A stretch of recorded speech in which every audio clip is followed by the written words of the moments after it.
स्वस्ति नः पूषा विश्ववेदाः स्वस्ति नस्तारिक्षो अरिष्टनेमिः स्वस्ति नो बृहस्पतिर्दधातु ॐ बृहस्पतिर्मरुतः प्रसन्निमातरः शुभं यःवानो विदधे गुजर्मयः अग्निजिव्यामनिवः सूरजचक्षो विश्वेनो देवा अभिषाखे मन्यः भद्रं कर्णेभिः शृणुयाम देवा भद्रं पश्येमा चवयत्राः स्तरैरङ्गैतुष्टवागं जस्तनो विवसेम हि देवहितं यदायुः शतमिन्नु शरदो अन्ति देवा यत्र नश्चक्रा जरसं तनो नाम महापुत्रासो यत्र पितरो भवन्ति मानो मध्यारीर्गदायुर्गन्धोः अदितिदौरदितिरान्तरिक्षमदितिर्माता च पिता च पुत्राः विश्वे देवा अदितिः पञ्चजना अदितिर्जातिमदितिर्जनितं मां दौः शान्ति अन्तरिक्षगं शान्तिः पृथिवी शान्तिरापः शान्तिरोपदयः शान्तिः वनस्पतयः शान्तिर्विश्वे देवः शान्तिः सर्वगं शान्तिः शान्तिरेव शान्तिः सामा शान्तिरेधिः ॐ यतो यतः समीहसे ततो नो अभयं कुरु सन्नः गुरुप्रजाभ्यो वयं नः पशुभ्यः ॐ शान्ति शान्ति शान्ति स्वशान्तिर्भवतु श्रीमन्महागणाधिपतये नमो नमः। बोलिए भागवत महापुराण की जय। आइए पूजा के लिए श्रीमान राकेश जी शर्मा और उनका पूरा परिवार पोथी पूजन के लिए पधारे।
कृष्ण वासुदेवा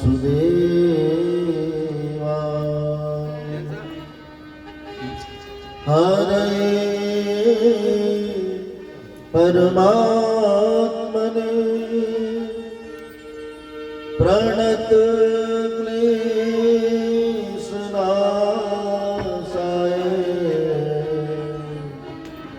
गोविन्दाय नमो नमः।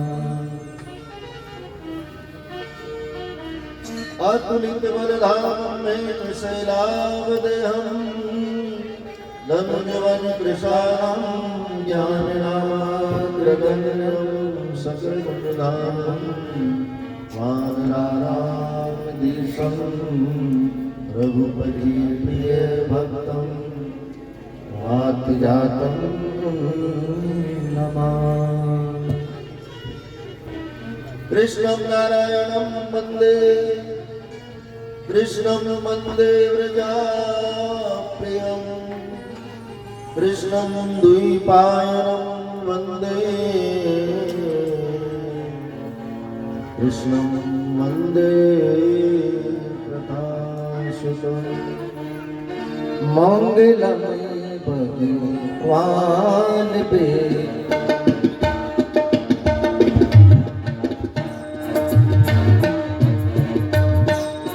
मंगलम भगवान पे मंगल में गरुड़ हे मंगलम पुंडरीकाक्ष मंगलायक हरि मंगल में भगवान पे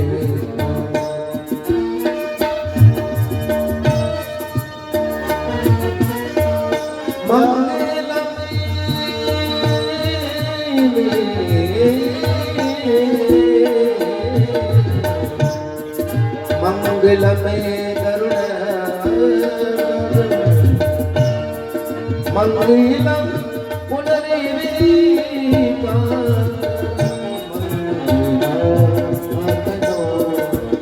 हरि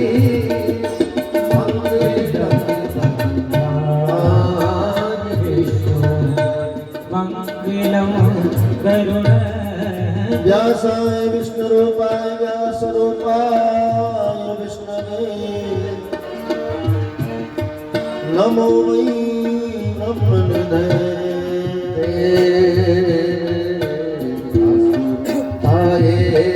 नमो नमः वसिष्ठाय नमो आरती। आइए आरती के लिए सभी भाव से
गाते शरणानंद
पार्वती पते हर हर महादेव श्री राधे गोविंद हरि बोल भज मन श्री राधे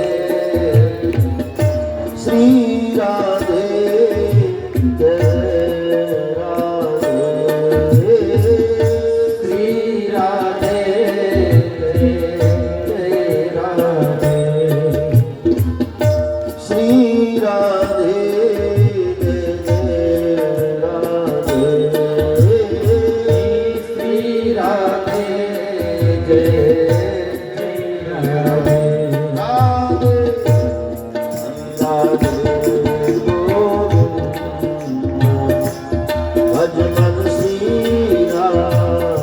जय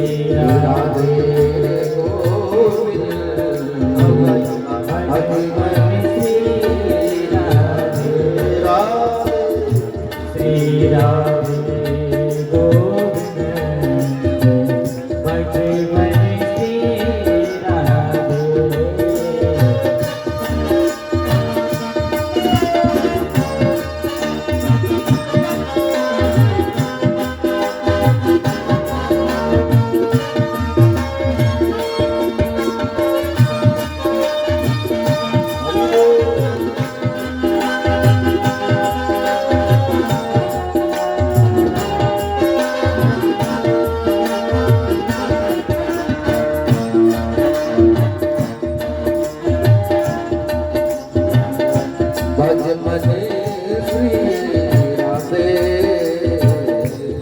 श्री राधे जय राधे श्री राधे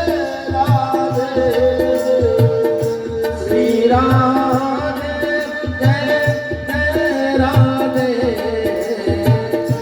श्री राधे जय राधे श्री राधे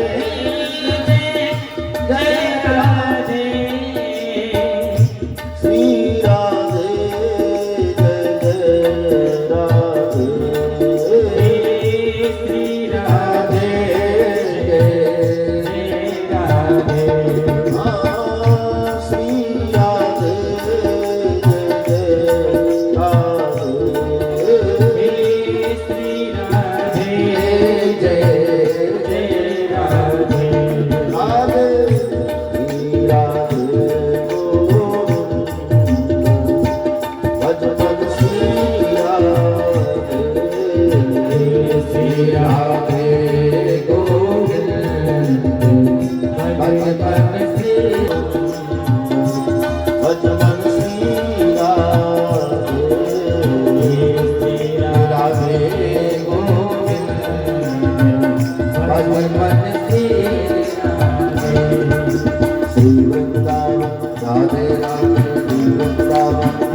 कृष्णं वन्दे जगद्गुरु जनकसुता जगजनन जानकी अतिशय प्रिय करुणा ताके जुगपद कमल मनावो जासु कृपा निर्मल मति प्रणवो पवन कुमार हलवन पावक ज्ञान गण जासु हृदय आगार वसई राम सरचा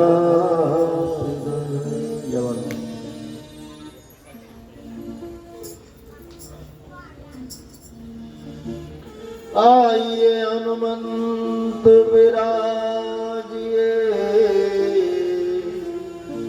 कथा कहूँ मति अनुसार, प्रेम सहित गादी धरूं, पधारिए पवन कुमार सिया वर रामचंद्र की जय। राधावर कृष्ण चंद्र की जय।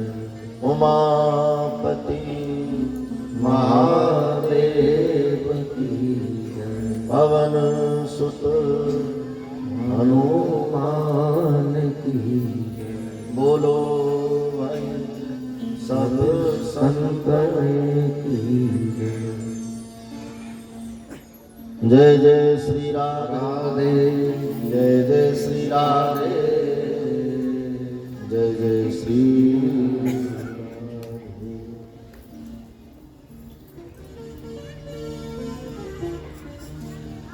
भगवान के परम पावन चरण कमल में वंदन करते हुए यहाँ दृश्य अदृश्य रूप में विद्यमान सभी चेतनाओं को परम वंदन करते हुए माँ भवानी विद्यमान विग्रह मनसा देवी मैया विराजमान उनके पावन चरण कमल में वंदन करते हुए स्थान देवता, वास्तु देवता, दिशा देवता, समय देवता, समग्र दैव समाज को परम वंदन करते हुए आप सब कथा प्रेमी श्रोता बंधुओं को मेरा प्रणाम।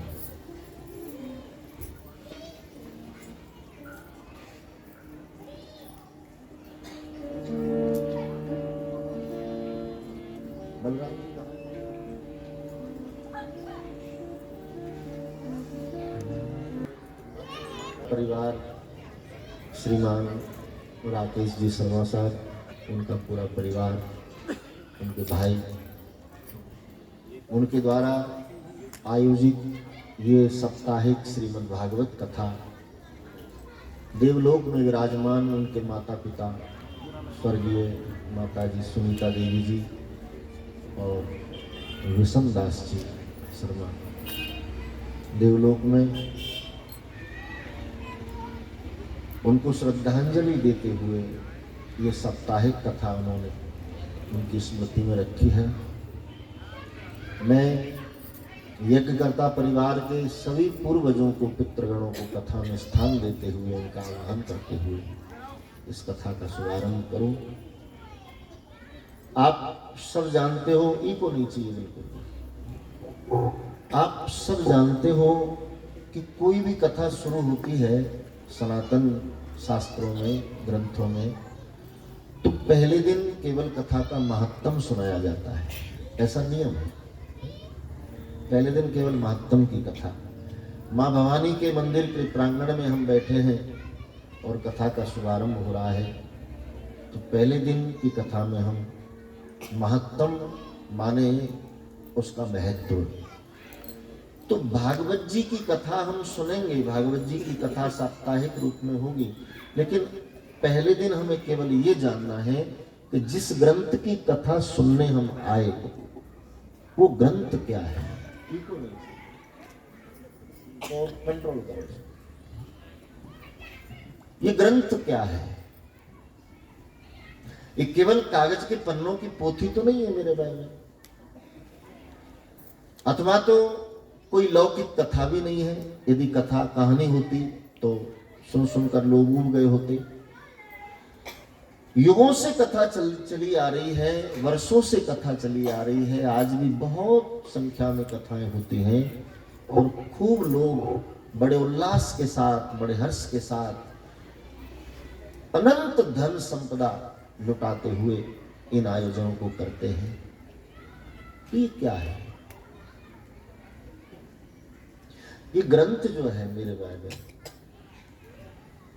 ये साक्षात परमात्मा का विग्रह है, इसलिए ये कभी पुराना नहीं हो सकता है, इससे कोई ऊब नहीं हो सकती। तब कथामृतम तृप्त जीवनम, जब भी इंसान को तृप्ति चाहिए होती है तो भौतिक सुखों को त्याग करके, संसार के संसाधनों को त्याग करके वो हरि की ओर बढ़ता है, वो धार्मिक ग्रंथों की ओर, संतों की ओर बढ़ता है। क्यों? कि तृप्ति यदि किसी को मिली है तो केवल हरि नाम के प्रताप से ही मिली है। भोगों से व्यक्ति कभी तृप्त नहीं हो सकता है। ये तो भागवत ने स्पष्ट कह दिया, तृष्णान जीर्णा वयमेव जीर्णा, कि लौकिक संसाधनों की चाह में हम इतने इच्छित हो जाते हैं कि उन इच्छाओं को पूरा करते करते करते करते हम खुद पूरे हो जाते हैं, पर इच्छाएं पूरी नहीं हो पाती। वो जिसने छोड़ा अधूरा ही छोड़ा, क्योंकि ये दुनिया ही अधूरी है, संसार ही अधूरा है, यहाँ पूर्णता की कोई व्यवस्था ही नहीं। इसलिए महात्मा के परमात्मा कभी अधूरा नहीं और जगत कभी पूरा नहीं। पूर्णता यदि मिलेगी तो केवल हरि शरण में, ग्रंथों की शरण में। तो ये जो ग्रंथ है भागवत, इसके पीछे दुनिया दीवानी है, कितने मात्रा में कथाएं होती रहती हैं, ये युगों से चली आ रही है। ये एक ऐसी महिमा है संसार के अंतर्गत जो साक्षात साधक का परम तत्व से तार जोड़ देती है। कथा क्यों सुनते हैं? भागवत की कथा के तो कई हेतु हैं, लेकिन कथा अथा तो ब्रह्म जिज्ञासा, अथा तो सत्य जिज्ञासा, अथा तो धर्म जिज्ञासा। जब सत्य को, धर्म को, ईश्वर को जानने की ज्यादा चाह हमारे भीतर पैदा होती है, तब हमको और कुछ नहीं, केवल इन शास्त्रों की शरण में आना पड़ता है, क्योंकि यहीं से मिलता है सब। वो कहाँ हैं, वो कैसे हैं, उनका रूप कैसा है, उनकी करुणा कैसी है, उनकी कृपा कैसी है, उनका आदर्श कैसा है, उनकी शरणागति। विभीषण ने क्या कहा? श्रवण सुजस सुनि आयऊ प्रभु बंजन भव वीर। प्रभु मैंने आपके बारे में सुना कि आप शरणागत को स्वीकार करते हो, सुना तो अब देखने आ गया, और जो सुना वही पाया। तो कथा इसलिए सुनी जाती है कि साधक का सीधा तार जुड़ जाता है। पूजा पाठ से आप केवल उनसे जुड़े रह सकते हो, पूजा पाठ केवल जोड़े रखेगी। आप नियमित रूप से सुबह उठो, स्नान करो, ठाकुर जी की थोड़ी पूजा करो, खाओ, फिर गृह कार्यों में लग जाओ। फिर जिनके घर में लड्डू गोपाल जी की सेवा हो तो दोपहर को भोग भी लगाएं, शाम को दूध का भोग लगाएं, शयन कराएं। बाकी जिस जिसका जो साधन वो रोजाना अपना करता है, सो जाता है, फिर उठता है, फिर वही कर, तो उससे वो जुड़ा रहता है केवल। लेकिन ठाकुर जी को यदि जानना हो ना मेरे भाई बहन, तो पूजा पाठ से आगे बढ़ो। अगली सीढ़ी का नाम है भक्ति। भक्ति से भगवान को जाना जा सकता है। और भक्ति की पहचान क्या है? कि जब इंसान के जीवन में शाश्वत भक्ति आ जाएगी तो पूजा पाठ स्वतः ही छूट जाएगा, उसको छुड़ाना नहीं पड़ेगा, अपने आप छूट आगे बढ़ जाएगा। क्योंकि एक सीढ़ी का विषय नहीं है, केवल पूजा पाठ तक सिमट कर मत रह जाओ, उससे आगे बढ़ो। अलौकिक ज्ञान भी जरूरी, आध्यात्मिक ज्ञान भी जरूरी। केवल संसार में ही हम प्रगति करते रहें पर्याप्त नहीं, क्योंकि यहाँ का तो यहीं रह जाना है, वहां का अकाउंट भी भरो। यदि तुम्हारे अकाउंट में होगा ना तो तुम्हारा दुश्मन भी काउंटर पर बैठा होगा तो भी देना पड़ेगा। है तो अकाउंट ही खाली है तो फिर सगा भाई भी बैठा रहे तो भी क्या कर सकता है। इसलिए आध्यात्मिक तृष्णा हमारे भीतर होनी चाहिए। हम ईश्वरत्व को जाने कि वो शक्ति कौन है जो संसार का संचालन कर रही है। जे तेरी कृपा के बिना है प्रभु मंगल मूल, यहाँ पत्ता तक नहीं हिल सके और खिले न कोई फूल। मेरे ठाकुर की लीला में अद्भुत देखता आ रहा, पता नहीं कहां कहां से कैसे संयोगों को जोड़ता। शर्मा जी हमारी कथा में अशोका गार्डन में, यहाँ जैन मंदिर के पीछे जब कथा होती तो वहां एक बार आए और मैं पहले भोपाल में बहुत घूमा हूँ, अब तो पैरों से थोड़ा, पर ये कुछ दिन की बात, ये भी ठीक होगा पक्का। कोई मानो न मानो, मेरा मन मानता है कि एक दिन होगा, जरूर होगा। तो जब मैं भोपाल में आया था पहली बार, तो यहाँ कोई कथा का प्रचार ही नहीं था, सच में बिल्कुल कथा नाम से कोई होती होगी कोई बड़े रूप में, बाकी इस तरह से। तो हमने सबसे पहले शाहपुरा में देवी माँ के मंदिर में कथा सुनाई। वहाँ से तिवारी जी यहाँ पत्रकार थे, वो बड़े अच्छे आदमी थे, अब मुझे मिलते हैं अभी पर मिले नहीं, तो वो हमको शोका गार्डन ले आए। यहाँ हमने देखा 2 कथाएं हमने यहाँ एक साथ की, एक यहाँ मंदिर में और एक वहाँ मंदिर में। कौन सा मंदिर था? दिन में वहाँ, रात में यहाँ, ऐसे कथा की। फिर हम घूमते थे मंदिरों में, संपर्क करते थे कि हमको कथा करनी है, तो यहाँ बहुत घूमा पहले में, और उस घूमने का फल मुझे आज मिल रहा है, क्योंकि वो जो जानकारी हुई उसके प्रताप से लोग पकड़ते हैं। तो यहाँ भी ऐसा ही संयोग शर्मा जी को वहाँ, और फिर मैं आया था यहाँ जुलाई में, शायद अगस्त में, तब माँ स्वर्गवास उस समय हुआ था। मैं मंदिर आया यहाँ और मुझे पता चला, तो मैं उनकी बैठक में सम्मिलित हुआ, मुझे सौभाग्य मिला। तो मुझे लगता है कि सुनीता माँ का कोई ना कोई रूप से संयोग इस व्यासपीठ के साथ जुड़ा है जरूर। या तो वहाँ कथा में आती होंगी, कभी सुना होगा, तो मन में कभी आया होगा। इसलिए मुझे क्यों ये अवसर मिला, मुझे क्यों ये सौभाग्य मिला कि 7 दिन उनको श्रद्धांजलि के रूप मैंने इस कथा के शब्दों को अर्पण कर, ये कोई ना कोई संयोग बात। जननी जन्मभूमिश्च स्वर्गादपि गर्यसी। इंसान के लिए संसार में स्वर्ग से भी ज्यादा महत्वपूर्ण मां होती है। जननी जन्मभूमिश्च स्वर्गादपि गर्यसी। भगवान का और मां का एक रूप है, आप ठीक से समझना। लेकिन वो है कौन कौन? 2 रूप में है। एक तो जो परम तत्व होता है ईश्वर, परम पिता, और मां होती है सदगुरु। सदगुरु जो है ना, वो मां के रूप में रखा है, क्योंकि जो सिद्ध अपने साधक को अपने साथ जोड़ लेता है, अपने आश्रित को अपने से जोड़ लेता है, वो जरूर उसकी रखवाली भी रखता है, उसका ख्याल भी रखता है। गोस्वामी जी ने रामायण में कहा, जिमी बालक राखी महतारी। तो माँ को एक सबसे ज्यादा महत्व ये मिला कि बालक की परवरिश में सबसे ज्यादा ध्यान उसकी माँ ही रख सकती है, पिता शायद नहीं। बचपन में बच्चे कोई शरारत करे तो पिता कभी गुस्सा होकर के डांट भी देता है, फटकार भी लगा, लेकिन माँ उसको नहीं, छोड़ो, बचा लेती है। सब माएँ यहाँ बैठी हैं। सोचिए आप अपने, यदि बच्चे का स्वभाव थोड़ा उत्पाती नटखट है, तो उसकी कितनी खामियों को, कितनी गलतियों को उसके पिता से तुम छुपा कर रखती हो, उसको बताती नहीं, क्योंकि लगेगा उसको क्रोध आ जाए। तो माँ वात्सल्य की महिमा है, माँ वात्सल्य का स्वरूप है। माँ न होती तो जगत ही न होता। इसलिए जननी जन्मभूमिश्च स्वर्गादपि गर्यसी। तो हमको पालनहार के रूप में माँ चाहिए, और हमारे सर पर एक ऐसा पुष्ट साया रहे कि हमको कोई किसी प्रकार की परवाह न रहे। यदि पिता का साया सर पर होगा तो पिता की कमी इंसान को उसके जाने के बाद पता लगती है, रहते हुए शायद पता नहीं लग पाती। लेकिन जब पिता चले जाते हैं तब लगता है कि अरे कितना बड़ा मेरे सर पर कोई था और अब मैं अकेला हो गया। माता पिता अद्भुत है संसार में। कोई भी उम्र हो जाएगी माँ की, लेकिन माँ के लिए बालक बूढ़ा होने के बाद भी बालक ही होता है। तो जननी जन्मभूमिश्च स्वर्गादपि गर्यसी।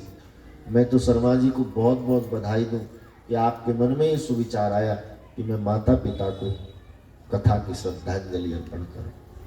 तो बहुत अद्भुत संयोग बना है। और हम इस पावन कथा का जब शुभारंभ कर रहे हैं, तब मैं कथा की शुरुआत में आपको ये भूमिका के रूप में यही कह रहा हूँ कि कथा कोई मनोरंजन के लिए नहीं सुनी जाती, कथा कोई टाइम पास के लिए भी नहीं सुनी जाती, कथा कोई कंपटीशन के लिए भी नहीं, कोई लोभवश भी नहीं। कथा यदि सुनी जाती है तो केवल परमात्मा को जानने के लिए, क्योंकि सही रूप से यदि सुनो ना तो कथा है क्या? कथा मेरे ईश्वर का परिचय है, उसकी जीवनी है। वो कैसे है उसको जानना हो तो कथा सुन।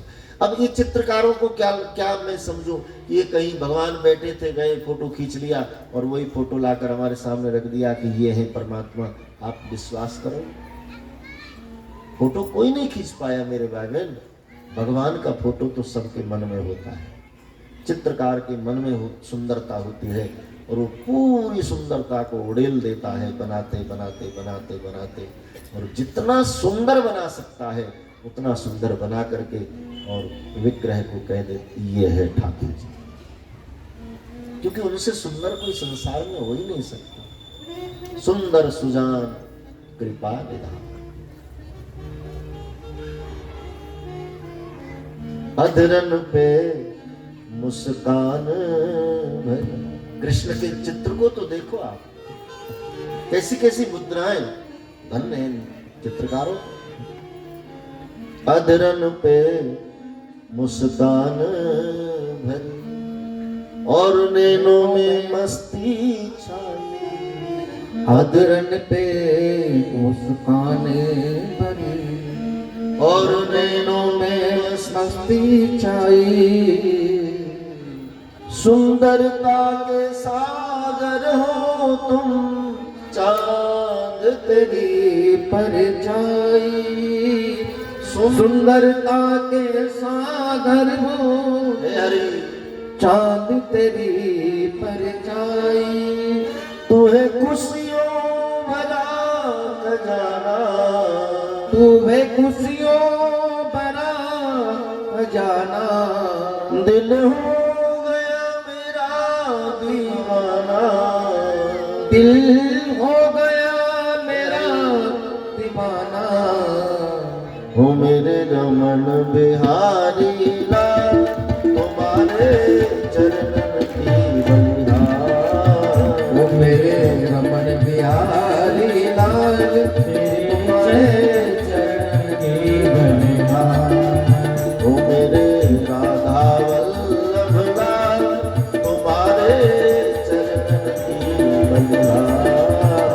मेरे रमन बिहारी लाल, तुम्हारे चरण की बलिहार।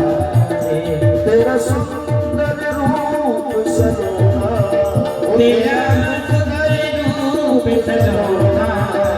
आँखियों में जादू टोना, हे अखियाँ में जादू टोना। कहीं नजर नहीं लग जाए तुम्हारे चरण की बलिहार।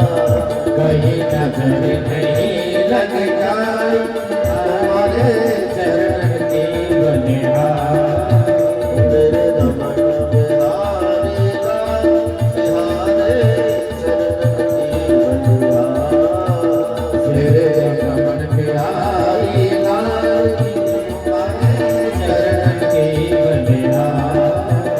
तेरा सुंदर रूप सलोना, तेरा सुंदर रूप सलोना। अखियों में जादू टोना, हे अखियाँ में जादू टोना।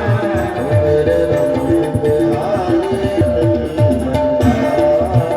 मेरे रमन बिहारी लाल, तुम्हारे चरण की बलिहार। मेरे राम बिहारी लाल, तुम्हारे चरण की बलिहार।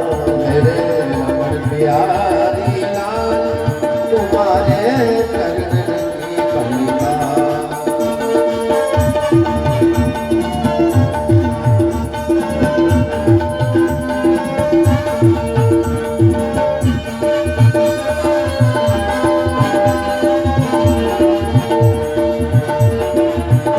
मेरे रमन बिहारी लाल, तुम्हारे चरण के बलिहार।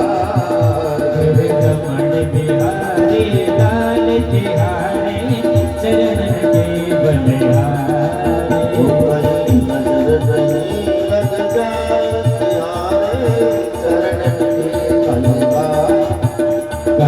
नहीं लग जाए तिहारे चरण के बनिहारे।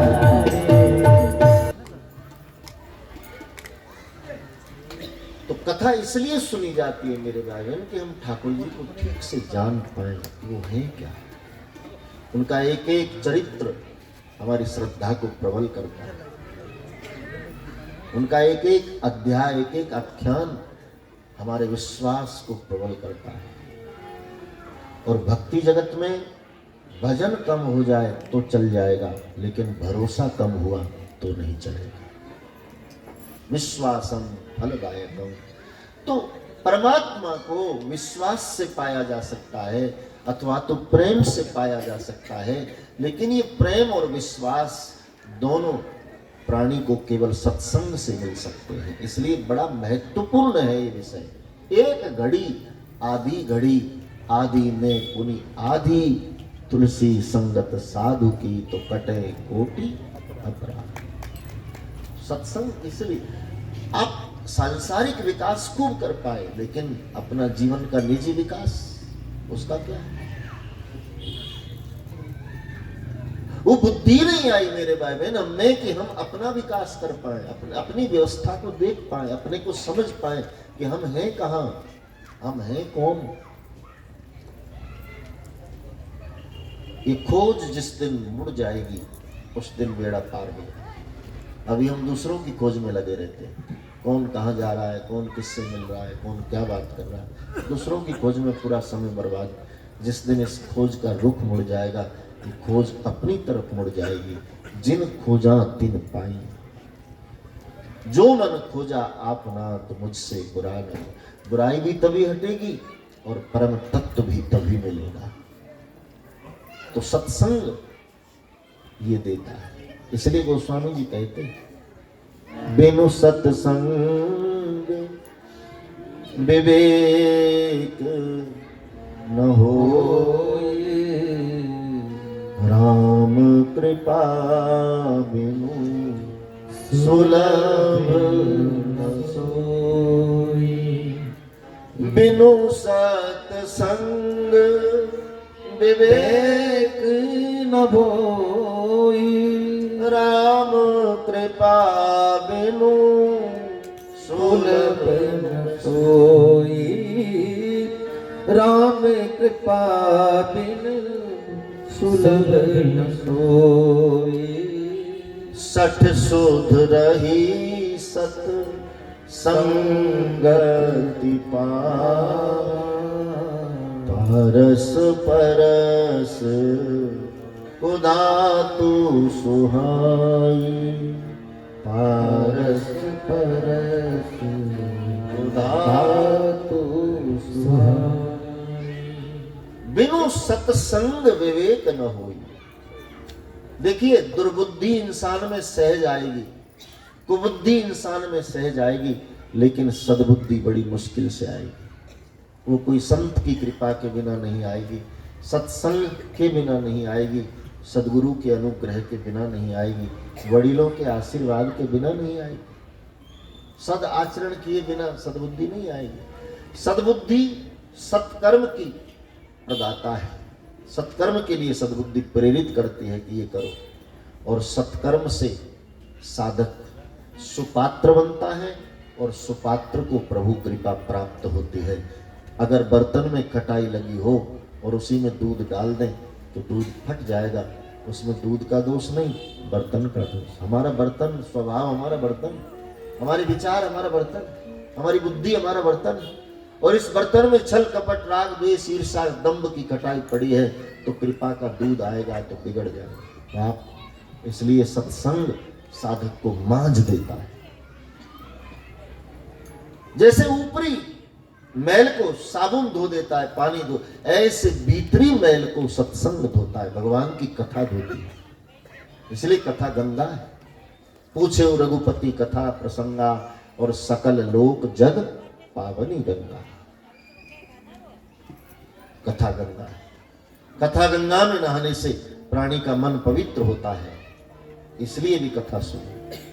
परमात्मा को जानना है, इसीलिए भी कथा सुने। और इस भव से पार होना है, इसीलिए भी कथा सुनो, क्योंकि कथा के सिवाय दूसरा कोई रास्ता नहीं। कथा ही साधक को समाधि की ओर ले जाती है, क्योंकि उसमें साधना भी सीखने को मिलती है, उसमें भक्ति भी आ जाती है, उसमें ज्ञान भी आ जाता है, उसमें वैराग्य भी आ जाता है। और जिस दिन वैराग्य जाग गया उसी दिन प्राप्ति हो जाए। जब तक यहाँ हम फंसे हैं तब तक वहां से छूटे, और जिस दिन यहाँ से निवृत्ति मिल जाएगी, विरक्त हो जाएंगे, उसी दिन परमात्मा पकड़ लेगा। भरत जी जब तक संसार में रहे पिछड़ते रहे, गिरते रहे, जन्म ले, लेकिन जब जड़ हो गए तो प्राप्त कर लिया, क्योंकि यहाँ की निवृत्ति के बिना वहां की प्राप्ति नहीं। और मोह तो हमको कैसे बांधे है, मोह सकल व्याधि कर मूला, इनसे उपजे बहुविध सूला। तो ये सब बातों को बड़ी सहजता से हमारे अंतः प्रवृत्ति में समाहित करती है कथा। इसलिए सुने, सच्चा प्रेम प्रभु से होगा कथा सुनने से। पूजा पाठ से केवल जुड़े रह सकते हो, लेकिन उसको जानना है तो कथा सुनो। तो ये जो ग्रंथ है मेरे भाई बहन, ये उसकी जानकारी देने वाला ग्रंथ है। भागवत की कथा केवल कलयुग में ही नहीं, सतयुग में भी ये कथा थी, त्रेता में भी ये कथा थी, द्वापर में भी ये कथा थी, और कलयुग में भी ये कथा है, क्योंकि चारों युगों का वर्णन भागवत जी में रखा है। सतयुग में क्या हुआ, सब कथाएं भागवत में, वामन अवतार, नरसिंह अवतार, वाराह अवतार, ये सब सतयुग के अवतार है। कथा आती, वामन अवतार का उत्सव मनाते। त्रेता में राम अवतार, पूरी रामायण भागवत जी में आती है। भगवान शिव का पूरा चरित्र भागवत जी में आता है, इसलिए शिव पुराण भी उसमें रखा है। और द्वापर की तो ये है ही कृष्णकालीन कथा है, कृष्ण कथा, इसलिए कभी उसको कहता है कि ये भागवत कथा ही नहीं, ये कृष्ण कथा के नाम से भी जानी जाती है। कृष्ण कथा इको सुंदर जग माही, कृष्ण कथा भी कहता है सुंदर जग माही, ऐसी कथा और को नाही, ऐसी कथा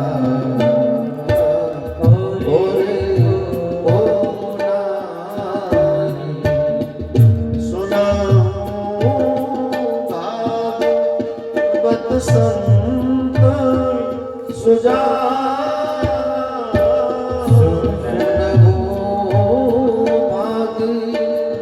भागवत संत सुजाना, व्यास आदि कवि बरज बखाना, व्यास आदि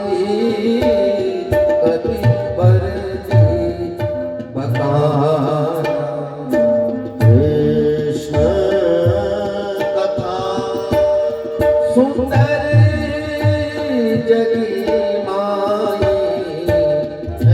ऐसी कथा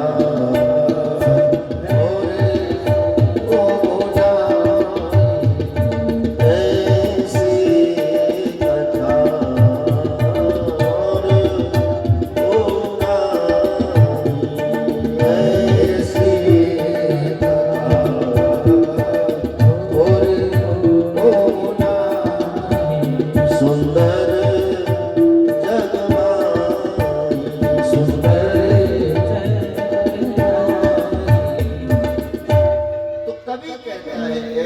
कथा कथा और को नहीं। इसका मतलब ये भी नहीं कि और कोई कथा की महिमा कम नहीं, हर कथा अपने आप में महिमावंत। लेकिन भागवत ग्रंथ ये साक्षात परमात्मा का विग्रह है। हम उसको भगवान का रूप कहते हैं। क्यों? क्योंकि ये केवल हमारे मन का उद्गार नहीं है, ये प्रमाणिक कथा है। प्रमाणिक कथा है कि भागवत भगवान का रूप है। स्वयं कृष्ण ने ये बात कही।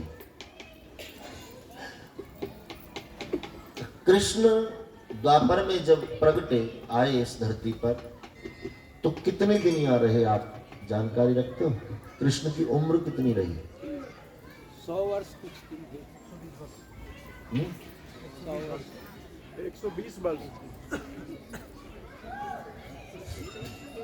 कंफर्मेशन नहीं,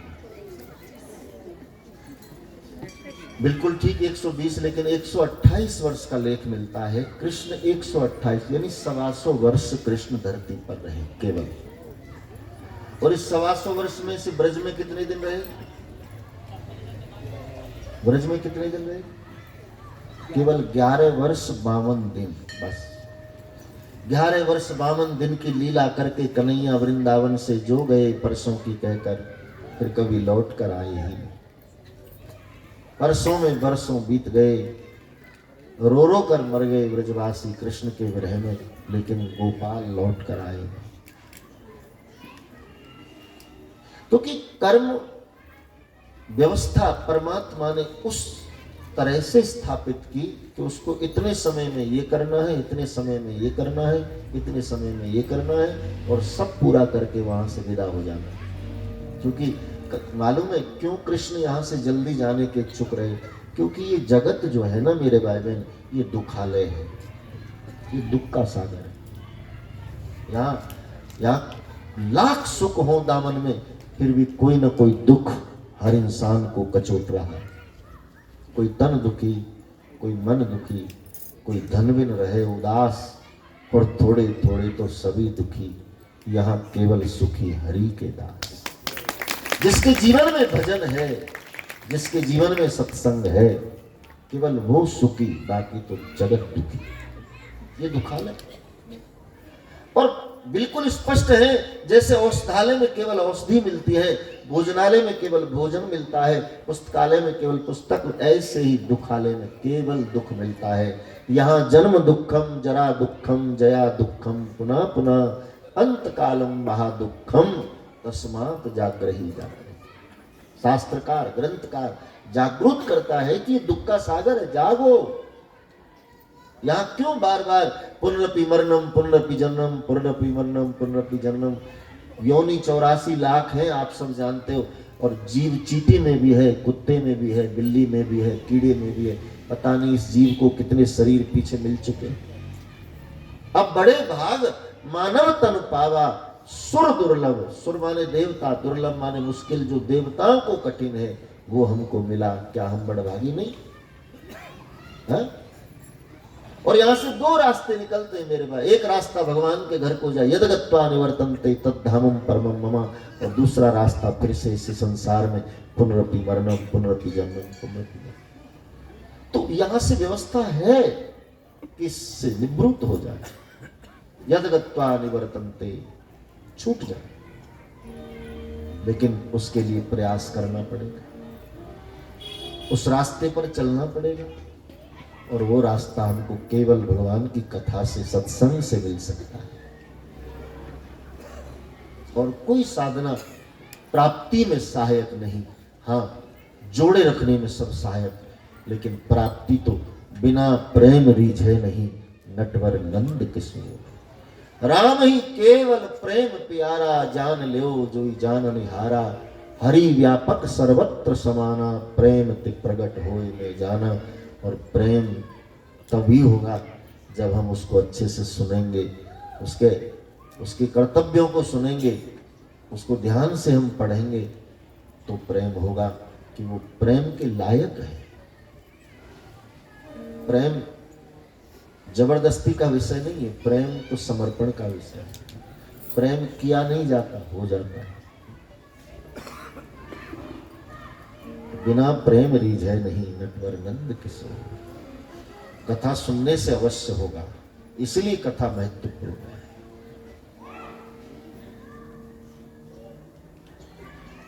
तो निवृत्ति का आधार उसको बनाया। तो कृष्ण ने निर्णय किया कि 125 वर्ष में मेरा सब पूरा हो गया, अब मुझे जाना है। देवताओं ने भी कह दिया महाराज आपका पृथ्वी कार्यकाल पूरा हो गया, अब आप अपने धाम को आ जाओ। भगवान ने कहा हाँ मैं आ रहा हूँ। और ये बात फैल गई कि कृष्ण जा रहे हैं। उद्धव को पता लगा, दौड़ा उद्धव आकर के ठाकुर जी के चरणों में गिर गया। गोविंद, मैंने सुना है आप जा रहे हो। हाँ उद्धव, मेरा समय पूरा हो गया, अब मुझे जाना है। और तुम जानते हो ये मृत्यु लोक है, यहां जो आता है उसको एक दिन जाना होता है। वो राजा हो, रंक हो, श्रीमंत हो, सामान्य हो, साधु हो, संसारी, कोई भी जिसने जन्म लिया है उसको मरना जरूर है।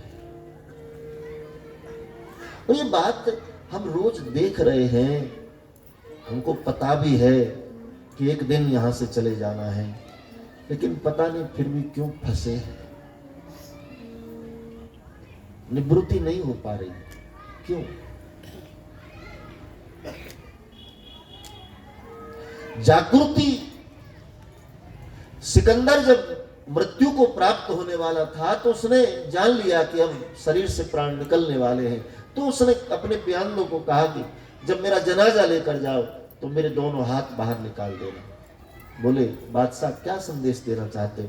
बोले मैं जगत को बताने वाला हूं कि पूरी दुनिया को अपनी मुट्ठी में बंद कर लेने वाला सिकंदर आज खाली हाथ दुनिया से लौट कर जा, क्या लेकर जा रहा है?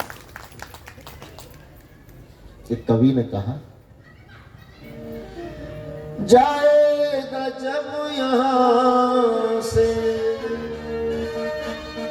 जाएगा जब यहाँ से, कुछ भी न पास होगा, 2 गज कफन का टुकड़ा तेरा लिबास होगा, 2 गज कपन बस टुकड़ा सब छूट गया।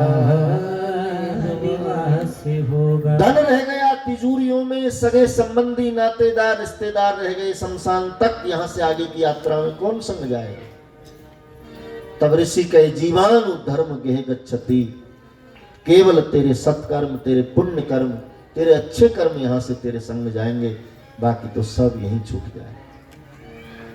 चुन चुन के लकड़ियों से ढक देंगे तेरे बदन को, झट आके उठा लेगा मैं कर तेरे कफन को, दे देगा आग तुझ, दे देगा आग तुझ में, तेरा बेटा जो खास होगा, 2 गज कफन का टुकड़ा तेरा।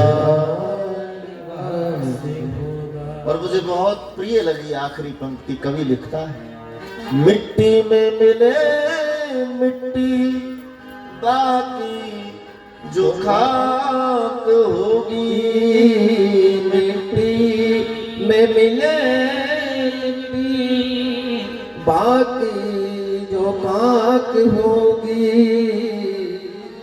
सोने सी तेरी काया जल कर के राख होगी, सोने से तेरी काया जल कर के खाक होगी, दुनिया से दूर भटकर, दुनिया से दूर भटकर, मरघट में बास होगा, 2 गज कफन का टुकड़ा तेरा लिबास होगा, 2 गज कफन का टुकड़ा तेरा लिबास।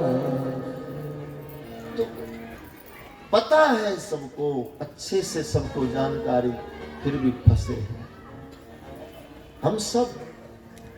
यही माया है मेरे भाई, यही माया है ना। कि माया क्या होती है? माया देखनी है, माया बस यही माया कि जानते हुए भी फंसे, लिप्त है।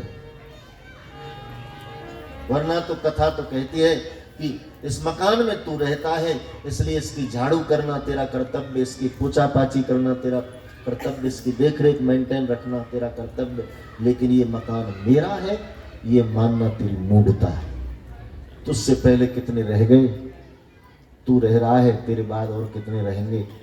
तू तो यहाँ मेहमान है कुछ दिन। मेरे भाई बहन, ये शरीर भी नहीं, ये भी जल जाता है। इसमें कोई और ही है जो रह रहा है, जिसके प्रताप से शरीर चल रहा है और कर रहा है। बाकी वो जिस दिन निकल जाता है उस दिन ये शरीर मृत हो जाता है, डेड बॉडी, जला दो। लेकिन वो कौन चला गया, वो जाते हुए दिखा तो नहीं कि कौन गया इसमें से, वही ब्रह्म है, वही परमात्मा है। ईश्वर अंश जीव अविनाशी, चेतन अमल सहज सुरासी। जगन मिथ्या हरि सत्यम, जगन मिथ्या हरि सत्यम, जगन मिथ्या हरि सत्यम। तो कृष्ण ने निर्णय लिया कि मुझे यहाँ ज्यादा नहीं रहना, ये दुखालय है, चले जाना है। उद्धव बोला महाराज लेकिन आप चले जाओ, मैं आपके दर्शन के बिना कैसे रहूंगा, मैं तो नहीं रह सकता। तब श्री कृष्ण ने उद्धव को ये राज बताया, उद्धव चिंता न कर, मेरे जाने के बाद भी तुम्हें मृत्यु लोक में मेरा दर्शन मिलेगा। बोले कैसे, कि भागवत के रूप में। उद्धव आज से मेरा ये स्वरूप, कृष्ण कहते हैं आज से मेरा स्वरूप भागवत के रूप में धरती पर रहेगा। जो श्रद्धालु प्रेम से भागवत का दर्शन करेगा उसको साक्षात कृष्ण के दर्शनों का लाभ प्राप्त होगा। इसलिए लिख दिया, कृष्णा नाम भागवता, भागवता नामम च कृष्ण सा, भागवता नामम च कृष्ण सा। कृष्ण कथा सुंदर जग। इसलिए भागवत ग्रंथ जो है वो साक्षात कृष्ण का स्वरूप। इस ग्रंथ का दर्शन भी कल्याणकारी है और इस ग्रंथ का श्रवण भी कल्याणकारी। अब ऋषि कहता है, जन्म जन्मांतरोति भवेत पुण्यम तदा भागवतम लभेत। अरे तेरे 1 नहीं, 10 नहीं, 100 नहीं, पता नहीं अनगिनत जन्मों के पुण्य उदय हुए हैं जो तू भागवत की कथा सुन रहा है। ये पुण्यों के प्रताप के बिना संभव नहीं। भाग्य अनुकूल हो, प्रभु की कृपा हो और पुण्य उदय हुए हो, तब साधक कथा सुन पाता है। लेकिन जो ये कथा करवाते हैं उनके तो पूर्वजों के पुण्यों का प्रताप होता है, उनको निमित्त बनने का अवसर। इस संसार लोक में, मृत्यु लोक में जब साधक ऐसे सत्कर्म करता है तब देवलोक में उसके पितृगण बैठे हुए हर्षित होते हैं। वो अनंत अनंत सौगात बरसाते हैं, अनंत अनंत आशीर्वाद बरसाते हैं, क्योंकि हमारे द्वारा कोई भी शुभ कर्म सत्कर्म सीधा हमारे पितरों को प्राप्त होता है, हमारे पूर्वजों को प्राप्त होता है। और भागवत जैसा पुण्य कर्म ये तो पीढ़ियों को तार देता है, पितरों को तृप्ति प्रदान कर देता है, अधोगत को सदगति प्रदान कर देता है। भागवत की तो महिमा ही अलग है। भागवत तो भागवत, 4 अक्षर है इस ग्रंथ में, भा गा वा और ता। ये 4 अक्षर हमको 4 रास्ते देते हैं कि इस तरफ चल लो, इस तरफ चल लो, जैसे तुम्हें सरल पड़े चलो, तुमको मंजिल मिलेगी। मंजिल ईश्वर है। भा भक्ति का रास्ता बताए, गा ज्ञान का रास्ता बताए, वा वैराग्य का रास्ता बताए और ता मुक्ति का बोध कराए। इस मौका है मुक्त होने का, मौका है यदगन्त्वा निवर्तन्ते तद्धामं परमं मम मौका। तो भागवत 4 रास्ते से हमको ईश्वरत्व की ओर प्रेरित करती है।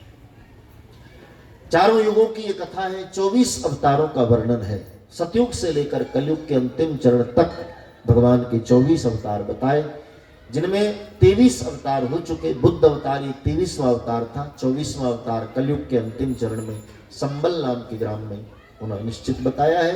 तो भागवत में सब प्रकरण बताया।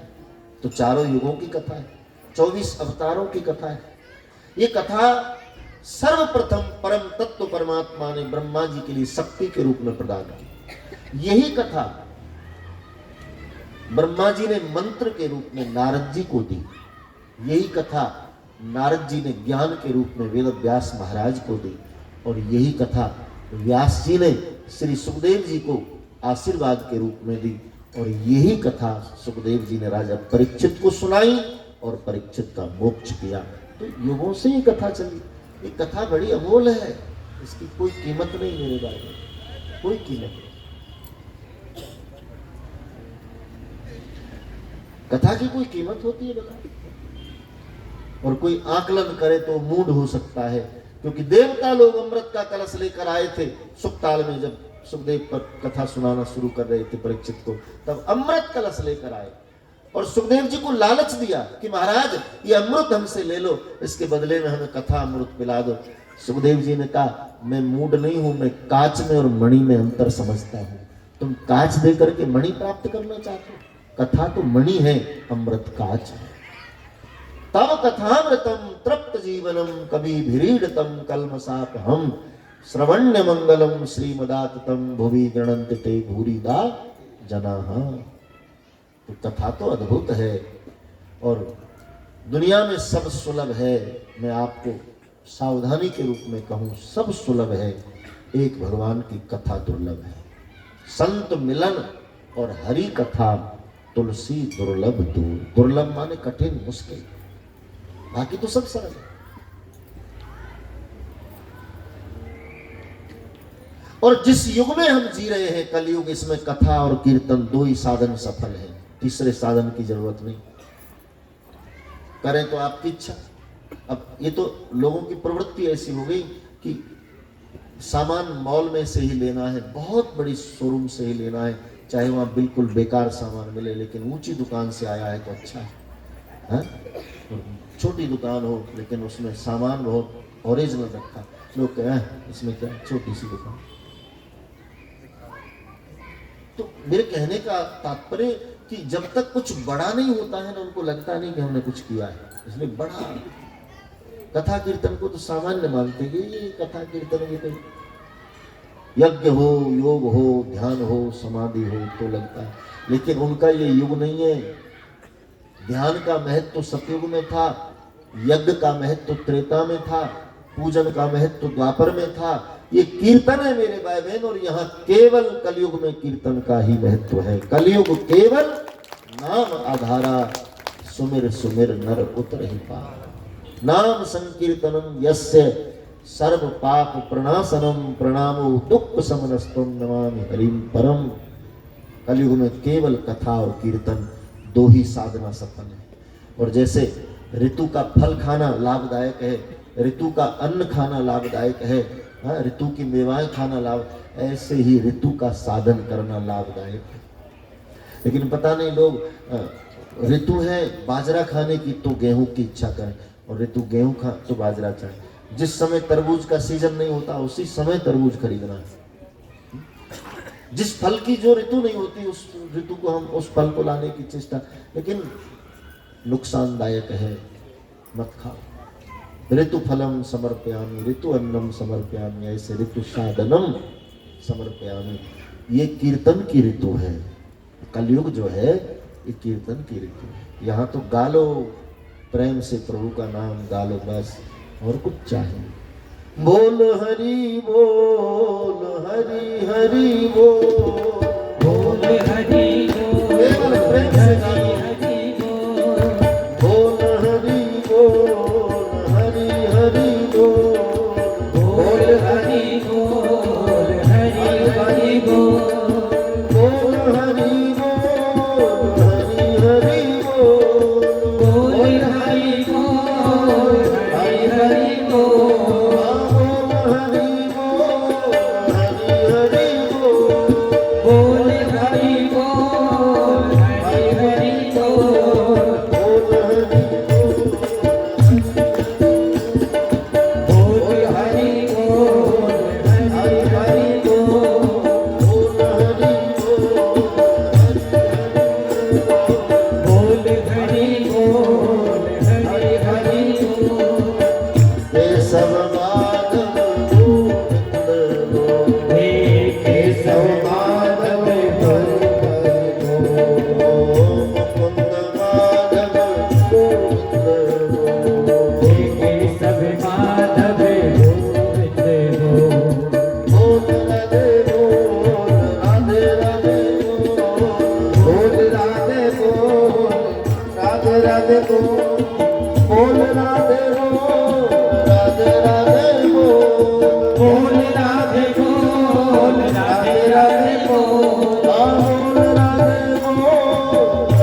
सुमिर सुमिर नर उतरे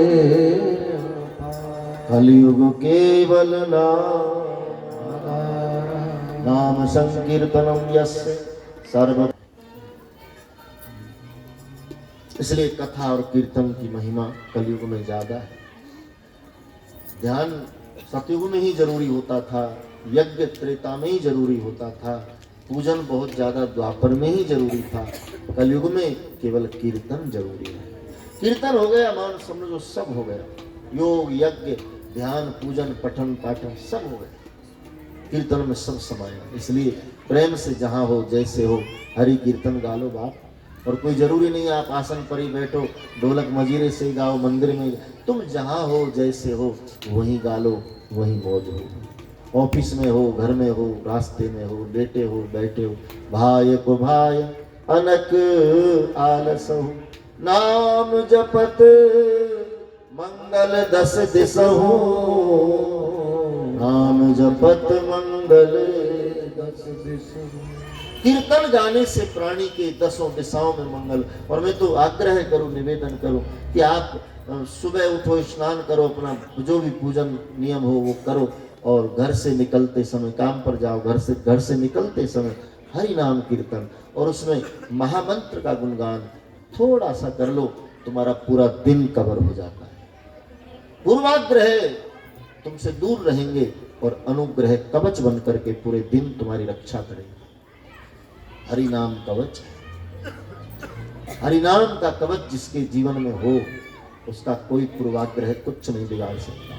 विपत्ति आएगी लौट जाएगी। इसलिए हरि नाम का सहारा अनिवार्य है। तो भगवत कथा का महत्व महत्तम यह है जो हम सुन रहे हैं। कथा क्यों सुने ये समझो, और कथा क्या है ये समझो। जिस ग्रंथ की हम कथा सुन रहे हैं वो ग्रंथ क्या है ये समझो। तीन बातें महत्तम में जरूरी है, और मैंने तीनों बातें आपको जितना हो सका गुरु कृपा से सरल करके आपके सम्मुख रखी, आपके समझ में आया होगा। महत्तम के प्रसाद में एक प्रसंग भी रखा है कि एक बार नारद जी के मन में विचार आया कि जिस धरती पर मेरे परमात्मा अनगिनत बार अवतरित हुए हैं वो धरती कैसी है, वहां रहने वाले लोग कैसे, मैं देख कर आऊं। सोच रहे थे सब सुख से होंगे क्योंकि हरि की भूमि, लेकिन जैसे नारद जी आए और जगत को देखा तो मन बड़ा दुखी हो गया। क्यों? सोचा था सब सुखी होंगे लेकिन यहाँ तो सब दुखी है। नारद जी इसी दुखी मुद्रा में चलते गए, वृंदावन में पहुंचे तो देखा बाजोट पर एक महिला युवान स्त्री बैठी, 4-6 दासी सेवा कर रही, लेकिन संत को देखा तो सब सुविधाओं को छोड़ नारद जी के चरणों में गिर गई। बाप जी मेरा कष्ट निवारण कर। नारद जी ने कहा देवी तुम कौन हो? बोली अहम भक्ति, महाराज मैं भक्ति हूँ।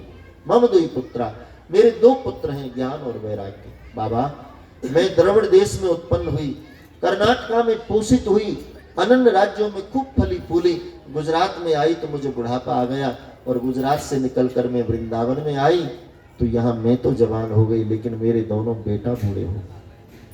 अद्भुत कौतुक, माँ युवान बेटा बूढ़े। वृंदावन में ये क्यों हुआ? क्योंकि स्पष्ट है मेरे भाई बहन, जिस भूमि पर जिस तत्व की गंभीरता से मान्यता नहीं होती है वहां वो तत्व कमजोर हो जाता है। मंदिर में मूर्ति स्थापित कर दो, फिर सेवा पूजा नहीं करो तो मूर्ति जर्जर हो जाएगी। इष्ट को मान लो और फिर उसकी उपासना न करो तो अनुग्रह से वंचित हो जाओगे। कई प्रकार की स्थिति हमारी साधना से संबंधित है। हमारी जो नित्य की पूजा है ना, ये हमारे देवता को बलवान बनाती है, और जितना हमारा देवता बलवान होगा उतना हमारे कष्टों का निवारण करने में सक्षम है। इसलिए तो तुलसी जी ने कहा है नी को मेरो देवता श्री कौशलपति राम, है नी को मेरो देवता श्री कौशलपति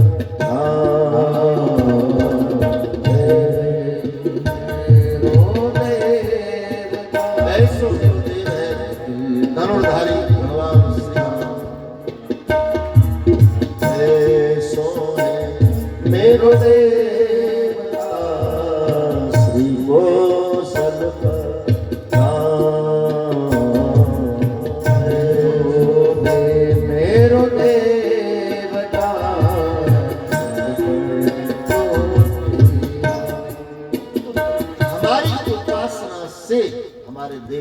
बल मिलता है। इसलिए पूजा करो, लेकिन उस पर रुक मत जाओ, क्योंकि पूजा पाठ ही केवल है ऐसा नहीं, उस पर रुकना, उससे आगे बढ़ो। पूजा पाठ हो गया, अब कथा में जाओ, ये दूसरी सीढ़ी आ गई।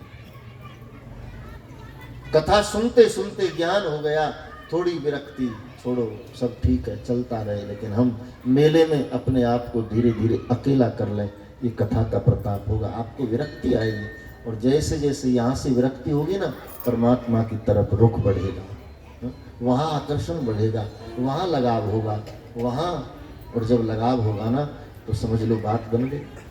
फिर क्या चाहिए? वो मिल गया तो फिर क्या चाहिए? लेकिन ये क्रम इसी तरह है। तो उपासना करो जरूर, पूजा पाठ करो, लेकिन रुक मत जाओ। पूजा पाठ के बाद कहीं सत्संग में जाओ, और केवल सत्संग मनोरंजन के लिए मत सुनो, सत्संग से कुछ लो, क्योंकि यहाँ सूत्रों की बरसात होती है। पात्र सीधा हो तो पानी से भरेगा, लेकिन कई पात्र भी यहाँ बैठे हुए भी उल्टे रहते हैं ना, इसलिए बारिश होकर बंद हो जाए, बूंद पानी नहीं जा पाता। क्यों? उल्टी मति से बैठे हैं वहां। मति सीधी। यहाँ बिना श्रद्धा के बैठोगे तो उल्टे ही माने जाओगे, यहाँ तो श्रद्धा से बैठो। सती उल्टी मति से बैठी थी, शंकर के साथ जब कथा सुनने गई कुंभज के आश्रम पर, उसकी मति खराब हो गई थी। तो महाराज मुझे वहां से यहाँ लाए, ये बाबा क्या कथा सुनाएगा? सती की मति उल्टी हो गई, और परिणाम कि श्रोता की पंक्ति में बैठे हुए भी कथा फल से वंचित कर दिया। सुनी महेश परम सुख मानी, केवल शंकर ने सुनी, सती बैठी है तो भी नाम नहीं। इसलिए यहाँ जो श्रद्धा से बैठेगा ना, उसी की गिनती होगी। उल्टी मति से बैठोगे तो यहाँ बैठे हुए भी तुम नहीं हो। इसलिए श्रद्धा मयोयम देवा भवानी शंकरो वंदे, श्रद्धा विश्वास रूपिणो।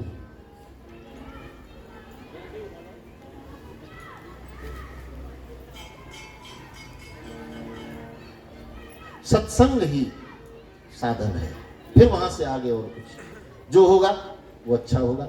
आपकी तो एंट्री होनी चाहिए बस वहां, फिर वहां के चमत्कार अपने आप जीवन को बदलते चले जाए। तो मेरे कहने का तात्पर्य है कि जिस तत्व की जहां गंभीरता से उपासना नहीं होती, वो तत्व वहां कमजोर हो जाता है। अब ज्ञान वैराग्य वृंदावन में बूढ़े हुए हैं, बोलना बहुत मुश्किल है, बड़ी जिम्मेदारी की बात है, भारी बात है, कैसे बोलूं? लेकिन जो शाश्वत है वो है कि वृंदावन में केवल प्रेम है। ज्ञान है जरूर, लेकिन ज्ञान की गंभीरता नहीं। गंभीरता होती तो सोचो आप, बंदर चश्मा उतार के ले जाता है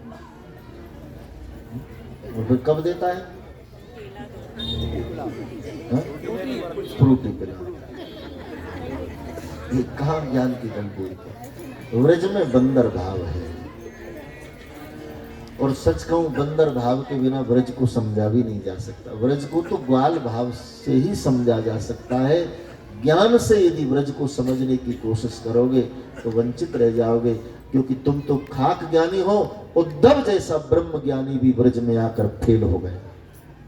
कूदो सूदो है गयो सुन गोपिन के बोल, यहाँ ज्ञान बजाई डुगडुगी प्रेम बजाए ढोल। तो ज्ञान तो है लेकिन गंभीरता नहीं, प्रेम भूमि है।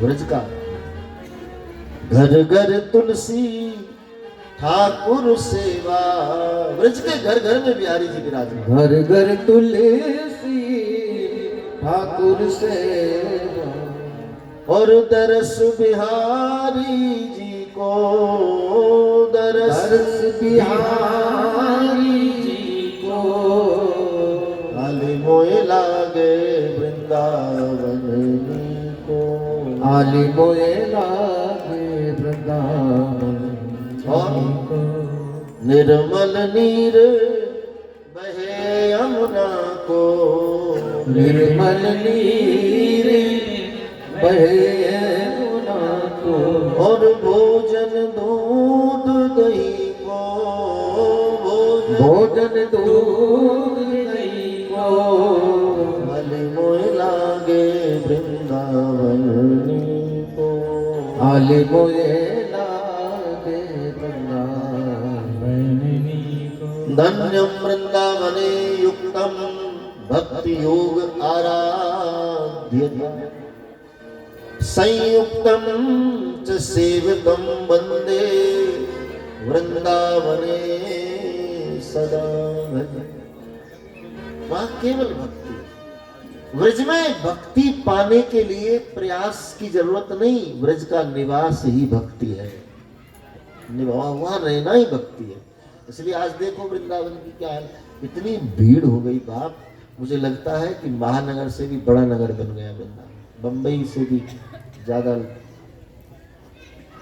लोग जिनको सामर्थ्यवान बनाया है भगवान ने, वो निवृत्त होकर के और अपना कुछ धन लगा दिया है वृंदावन, वहां बना करके कुटिया, कोई कोठी, कोई जैसी जिसकी व्यवस्था पड़े है वृंदावन। बस बिहारी जी के दर्शन मिलते हैं, परिक्रमा मिलती है, उस भूमि में रहना ही भक्ति है, वहां का निवास ही भक्ति है। लेकिन वहां का वास ऐसे नहीं मिलता। वृंदावन धाम को वास भलो, जहां पास रहे यमुना पट रानी, जो जन ढाए के ध्यान धरे, बैकुंठ मिले तिनको रजधानी, यमुना यमदूतन तारत है, भव तारत है श्री राधिका। व्रज में रहना ऐसे नहीं, एक कदम भी तो रखे आपका, एक क्षण तो बिताओ। हम कितने लोगों को निमंत्रण दे देकर थक गए हैं कि एक बार आओ तो, लेकिन क्या करें, उनके भाग्य में ही नहीं, वो पहुंच ही नहीं पाता। व्रज में वो प्रवेश पाता है जिसको किशोरी बुलाते हैं, जिसको राधा रानी।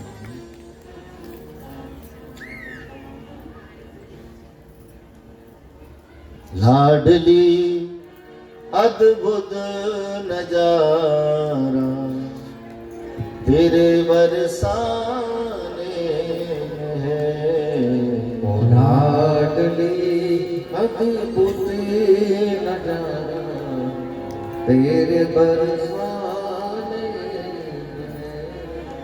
ओ राधे राधे राधे राधे राधे राधे राधे श्री राधे राधे। ओ राधे राधे राधे राधे राधे राधे राधे। ओ राधे राधे राधे राधे राधे राधे राधे श्री राधे राधे राधे राधे राधे राधे राधे राधे श्री राधे। ओ राधे राधे राधे राधे श्री राधे राधे राधे राधे राधे श्री राधे। बेसहारों ओ सहारा तेरे बरसाने बेसहारों को सहारा तेरे बरसाने। बरसाना बरसाना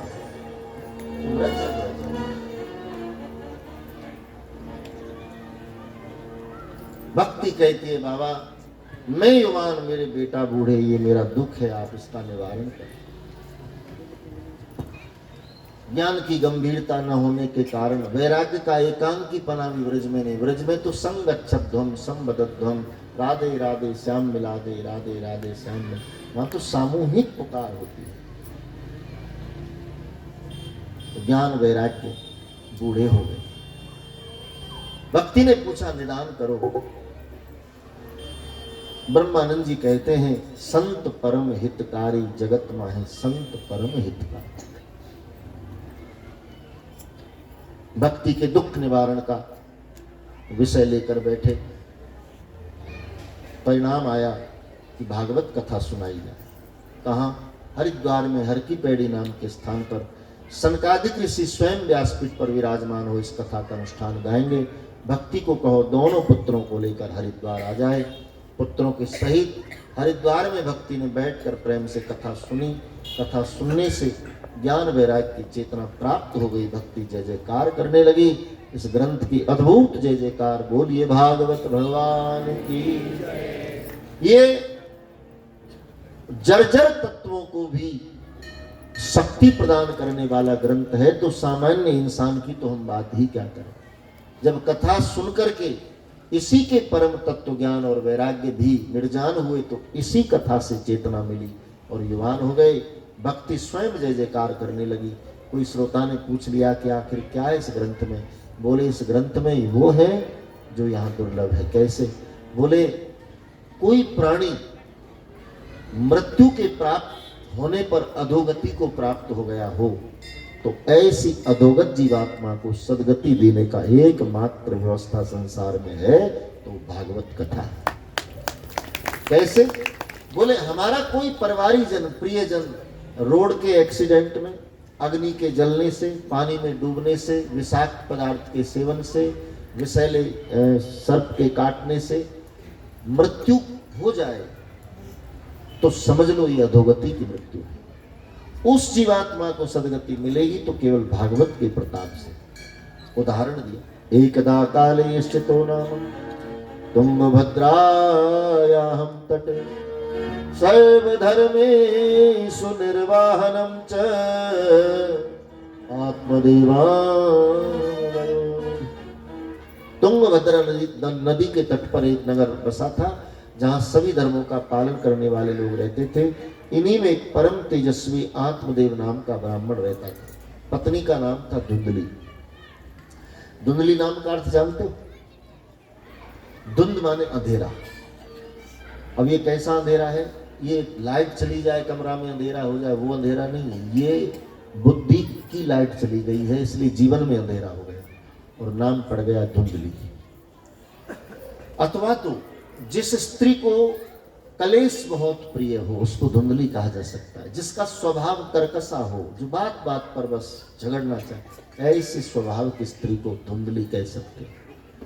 पति प्रतिकूल, वार्ता प्रतिकूल, स्वभाव प्रतिकूल, विचार प्रतिकूल, उसको धुंधली कह सकते हैं। अब ऐसी गाड़ी जुड़ जाए किसी पहिए में, तो सोचो ये गाड़ी चलेगी? भाई पति पत्नी ग्रस्त के दो पहिए हैं, और ग्रस्त की गाड़ी को चलाने वाले ये पहिए दुरुस्त होंगे तो ही तो गाड़ी चलेगी। एक पहिया ठीक, एक पहिया नहीं, तो फिर क्या? अब एक दो मित्र बैठे एक पार्क में, आपस में चर्चा करे, बोले तेरी शादी हो गई? बोले हाँ मेरी भी हो गई, तेरी भी। तो तेरा सब ठीक ग्रस्त में? बोले कुछ भी ठीक नहीं। क्यों?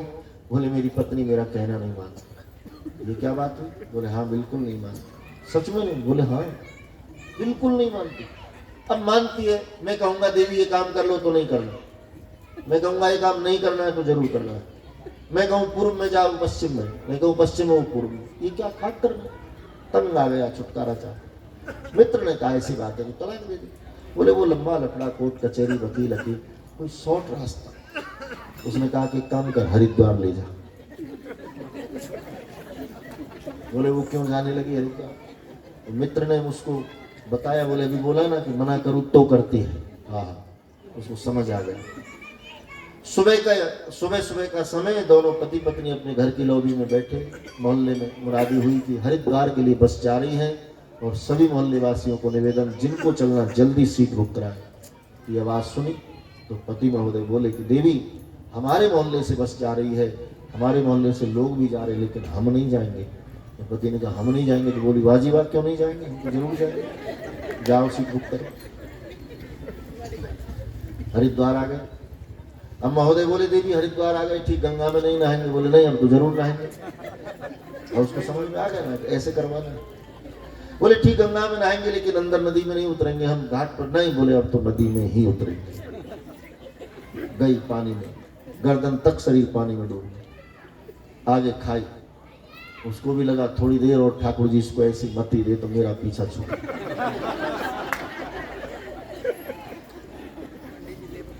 बोले देवी आगे खाई है, कृपया निवेदन करूं कदम मत बढ़ाना। उसने पलट कर देखा, तेरा सत्यानाश, तू मुझे मरवाना चाहे लेकिन मुझे मरना मंजूर, तेरी बात मानना मंजूर नहीं। गई, आगे गई तो गई, प्रबल प्रवाह में बह गई।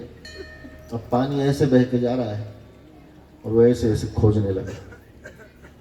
लोग पूछने लगे क्या कर, बोले मेरी पत्नी खो गई, उसको खोज रहा हूं। खोज रहे, उधर जाओ जहां पानी बहकर। बोले नहीं, वो मिलेगी तो इधर ही मिलेगी।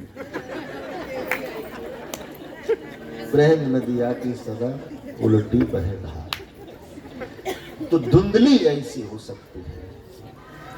आत्मदेव बड़े परेशान, घर में सब सुख सुविधाएं लेकिन संतति नहीं है। एक दिन आचार्य जी के पास गए, बोले महाराज मेरे भाग्य में संतान सुख है। बोले आत्मदेव तेरे भाग्य में संतान सुख इस जन्म में नहीं, अगले 7 जन्म नहीं, 7 जन्म। और न तो पुत्र से गति नास्ती, जिसको पुत्र नहीं उसकी गति नहीं। आचार्य की बात सुनकर आत्मदेव मायूस हो गए, चले आ रहे। संत मिल गए, पूछा किम कारणम। बाबा मेरे जीवन में कौन श्राप लग गया।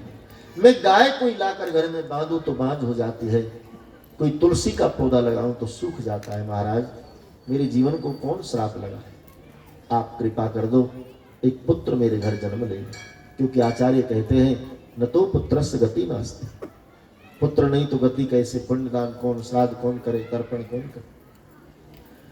महात्मा को मौज आई, एक फल दे दिया। बोले जा तेरी पत्नी को कहना ऐसे खाए, तेरी इच्छा पूरी होगी। धुंधली को बुलाया, देवी ये संत का प्रसाद है, श्रद्धा से इसको ग्रहण कर लो, हमारे घर चिराग जले।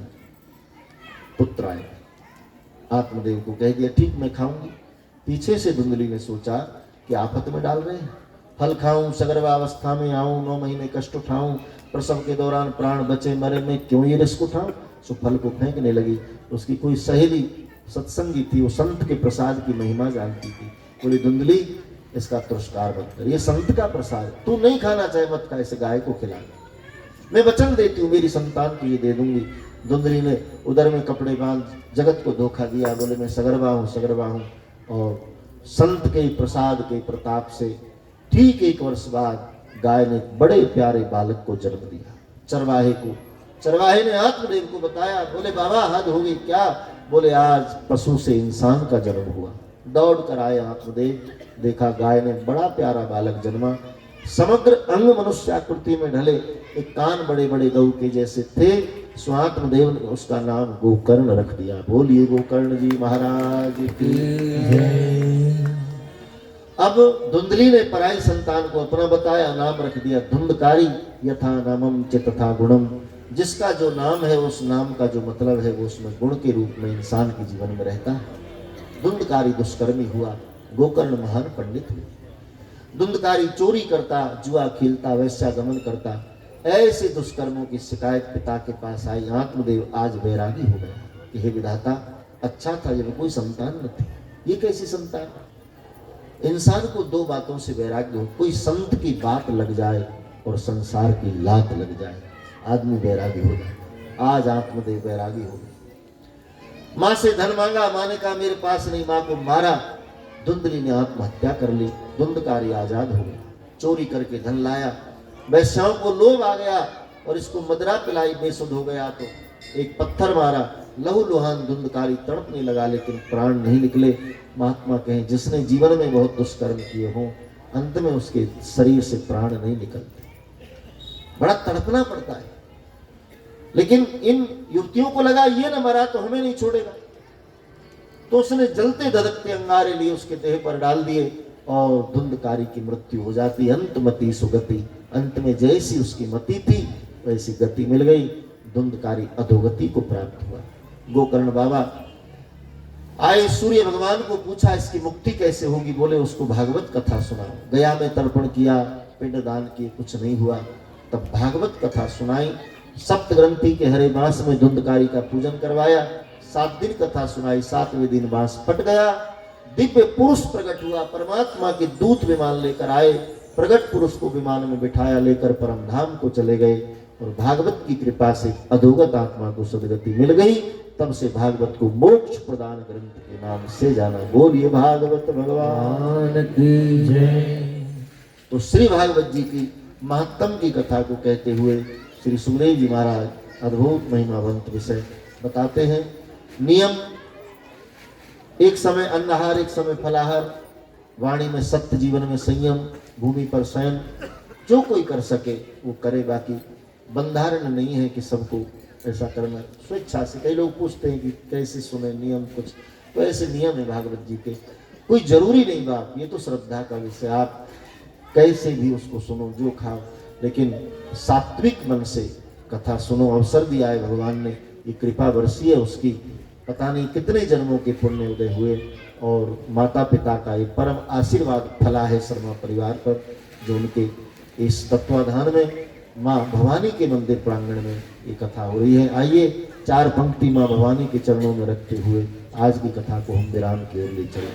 हे जग जननी, हे जगदम्बिका, हे जग जननी, हे जगदम्बिका, हे जग जननी, हे जगदम्बिका, हे जग हे जगदम्बिका। माँ तो भवानी शरण तेरे, माँ तो भवानी शरण तेरे, माँ तो भवानी शरण तेरे, माँ तो भवानी शरण तेरे। हे जग जननी, हे जगदम्बा, हे जग जननी, हे जगदम्बा, हे जग जननी, हे जगदम्बा, हे जग जननी, हे जगदम्बा, हे जग जननी, हे जगदम्बा, हे जग जननी, हे जगदम्बा। हरे कृष्णा, कृष्णा कृष्णा हरे हरे, राम राम हरे हरे, कृष्णा कृष्णा कृष्णा हरे हरे, राम राम हरे हरे, कृष्णा कृष्णा कृष्णा हरे हरे, राम राम हरे। पवन तनय संकट हरण, मंगल मूर्ति, राम लखन सीता सहित हृदय बसो। प्रणवं पवन कुमार, खलवन पावक ज्ञान घन, या सुहृदय आधार, बसई राम बोली हनुमान जी महाराज की जय, श्री सुखदेव जी महाराज की जय, बाल कृष्ण भगवान की जय। नमः पार्वती पते, हर हर। राकेश शर्मा जी कुछ कहेंगे आप? कोई संबोधन सबसे? अच्छा, तो आज की कथा हमारी यहाँ विराम लेती है। अब हम आरती करेंगे, लेकिन आरती के बाद में फिर आप सब बैठेंगे और वो बैठ करके आपको प्रसाद देने की व्यवस्था है बैठा करके। राम राम एक, राम राम दो आता है। आपको एक स्वर में, भोपाल का पानी मीठा है इसलिए स्वर भी मीठा होना चाहिए। आपको एक स्वर में ये राम राम की महिमा गाना है। तो पहले आरती कर लें।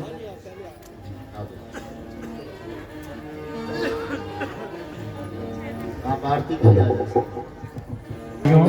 पाप से तारते,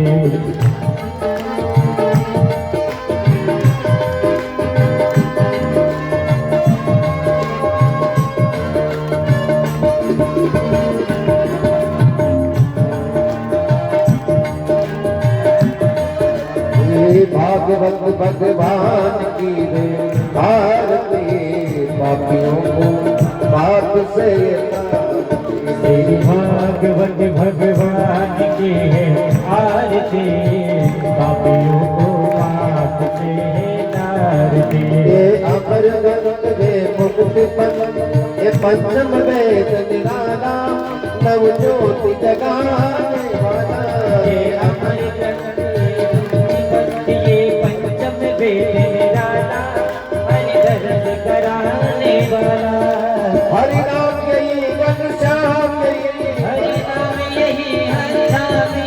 हरि नाम यही घनश्याम यही जग के मंगल की आरती पापियों को पाप से बचा। तेरी भागवत भगवान की है आरती पापियों को पाप से तारती। ये शांति गीत पावन पुनि पापों को मिटाने वाला हर दर्श कराने वाला। ये शांति गीत पावन पुनीत पापों को मिटाने वाला हरि दर्श कराने वाला। ये सुख करनी ये दुख हरनी ये दुख करनी ये दुख हरनी ये सुख करनी ये दुख हरनी श्री मधुसूदन की आरती पापियों को पाप से तारती। तेरी भागवत भगवान की है आरती पापियों को पाप से तारती।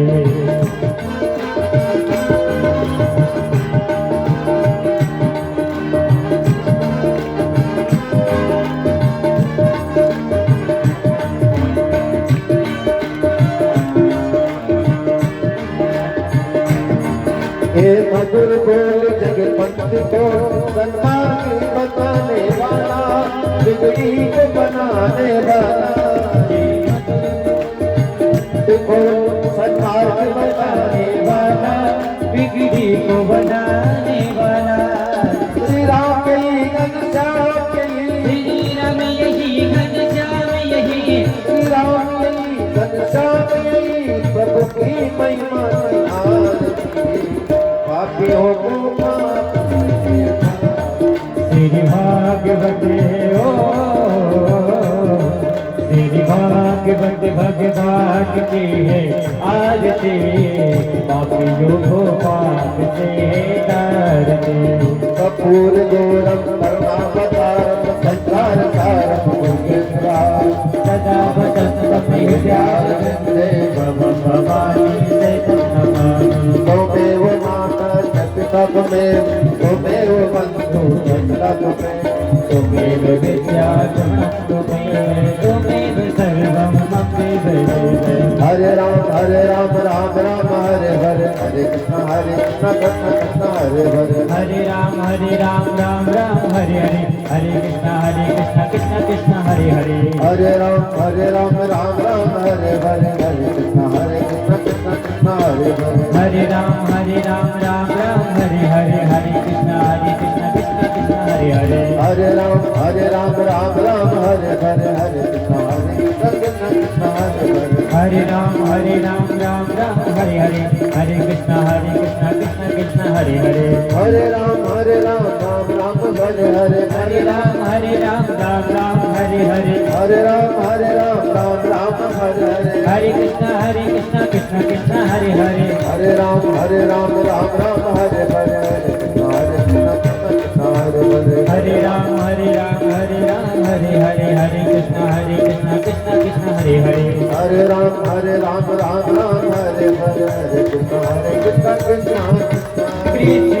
कृष्ण हरे भगवान कृष्ण भगवान की भागवत भगवान की जय।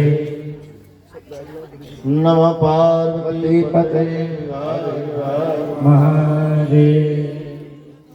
पुष्पांजलि। प्रथमान्यासन्नः ते हनाकं महिमानः सचन्ते यत्र पूर्वे साध्यः सन्ति देवः। ॐ राजाधिराजाय प्रसय्यसाहिने नमो वयं वैश्रवणाय कुर्महे। सामे कामानि कामाय मह्यं कामेश्वरो वैश्रवणो ददातु। कुबेराय वैष्णवणाय महाराजाय नमः। ॐ स्वस्ति साम्राज्यं भोज्यं स्वराज्यं वैराज्यं पारमेष्टं राज्यं महाराज्यं माधिपत्यमयं समन्तपर्यायै स्यात्। सार्वभौमः सार्वायुधः अन्तादात् परार्धात् पृथिव्यै समुद्रपर्यन्ताय एकराडितिः तदप्पे च श्लोको विगीतो मगधः परिवेष्टारो मर्दस्यावसङ्गहे आवीचितस्य कामप्रिये विश्वे देवा सवासुदति ॐ विश्वतः चक्षुरुत विश्वतो मुखो विश्वतो बाहुरुत विश्वतः स्पातः सम्बाहुभ्यं धमति सम्वदते ध्यावा भूमि जनयन् देव एकः हरिः ॐ एकदन्ताय विद्महे वक्रतुण्डाय धीमहि तन्नो दन्तिः प्रचोदयात् हरिः ॐ नन्दनन्दनाय च विद्महे यशोदानन्दनाय च धीमहि तन्नो श्रीकृष्ण प्रचोदयात् हरिः ॐ तत्पुरुषाय विद्महे महादेवाय धीमहि तन्नो रुद्रः प्रचोदयात् हरिः ॐ महादेव्यै च विद्महे सर्वशक्त्यै च धीमहि तन्नो श्रीदुर्गे प्रचोदयात् श्रीवन्तिकावकुलचम्पकपाट्यराब्जैः पुण्यगजारिकलभीलरसालिपुष्पै बिल्वः प्रबालितुलसीदलमञ्जलिभिस्तां पूजयामि जगदीश्वर मे प्रसीदः नानासुगन्धिपुष्पाणि यथा कालोद्भवानि सह पुष्पाञ्जलिर्मया दत्ता गृहाणः परमेश्वरः पुष्पांजलि अर्पण करो ग्रहण करो महाराज कृपा दृष्टि अवलोकिए शरण पड़ेगी लाज है तुम राखो जगदीश दोनों भुजा बसार के चरण नवाओ शीस मंत्र पुष्पांजलि समर्पयामि नमस्करोमि बोलिए भागवत महापुराण की जय बांके बिहारी लाल की जय राधा रमण बिहारी लाल की जय जय श्री राधे। भाई देखो आप सबको अब बैठ जाना है और राम राम एक राम राम दो आपको आता ही है तो वो आप करें और बैठे हुए ही आपको प्रसाद की व्यवस्था की जाएगी तो बिल्कुल व्यवस्था से और आनंद के साथ में राम नाम का उच्चारण करते हुए सब प्रसाद ग्रहण कर लेंगे। राम राम करा देंगे ना शास्त्र ये लोग बोलते जाए उनके ये लोग बोलते नो राम राम सभी बैठ जाए बैठ जाए राम राम राम राम दो राम राम की राम राम की चार राम राम राम राम आठ राम राम नौ राम राम राम राम 11 13 राम राम 14 राम राम 15 राम राम 16 राम राम 17 राम राम 18 राम राम 19 राम राम 20 राम राम 21 राम राम 22 राम राम 23 राम राम 24 राम राम 25 राम राम 26 राम राम 27 राम राम 28 राम राम 29 राम राम 30 राम 31 राम राम 32 राम राम 33 राम राम 34 राम राम 35 राम राम 34 राम राम 36 राम नाम 36 राम राम नाम 38 राम 41 राम राम 42 राम राम 43 राम राम 44 43 राम राम 46 राम राम 48 राम राम 49 राम राम 52 राम राम 53 राम राम 54 राम राम 55 राम राम 55 राम राम 58 राम राम 60 राम राम 62 राम राम 63 राम राम 64 राम राम 65 राम नाम 66 राम नाम 67 राम नाम 68 राम नाम 69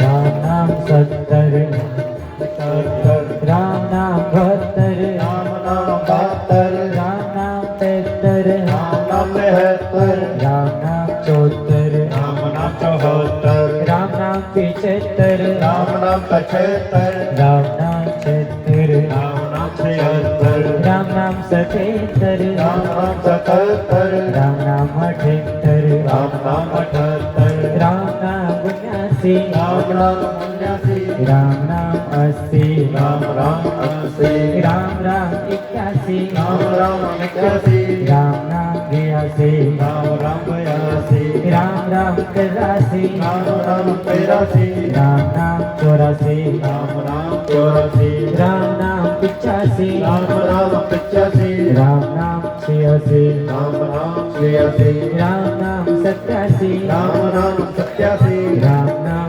88 राम राम अट्ठासी राम नाम 89 राम राम नवासी राम नाम 90 राम राम नब्बे राम नाम 91 राम नाम इक्यानवे राम नाम 92 राम नाम बानवे राम नाम 93 राम नाम तिरानवे राम नाम 94 राम नाम चौरानवे राम नाम 95 राम नाम पचानवे राम नाम 96 राम राम छियानवे राम नाम 97 राम नाम सत्तानवे राम नाम 98 राम नाम अट्ठानवे राम नाम 99 राम नाम निन्यानवे राम नाम सौ राम नाम 100 राम नाम 101 राम नाम 101 राम नाम 102 राम नाम 102 राम नाम 103 राम नाम 103 राम नाम 104 राम नाम 104 राम नाम 105 राम नाम 105 राम नाम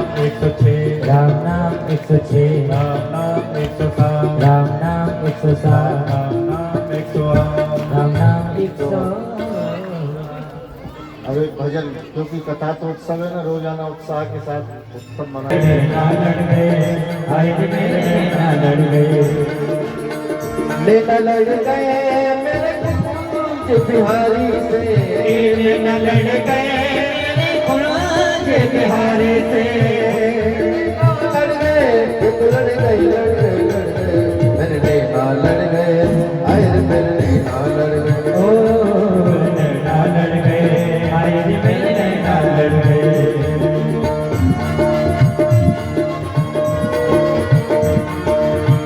लेना लड़ गए मेरे कुंज बिहारी हो लेना लड़ गए मेरे कुंज बिहारी से लेना लड़ गए मेरे बाके बिहारी से लेना लड़ गए मेरे बाके बिहारी से लड़ गए लड़ गए लड़ गए लड़ गए मेरे लेना लड़ गए आए रे मेरे लेना लड़ गए ओ लेना लड़ गए आए रे मेरे लेना लड़ गए सावर की प्यारी ऐसी ममता हे साबिर की प्यारी ऐसी वृंदावन ओ प्यार रसिया मेरो मन पावन हे प्यारो रसिया जो मन भावन ओ प्यार रसिया मेरो मन पावन हे प्यारो रसिया मेरो मन भावन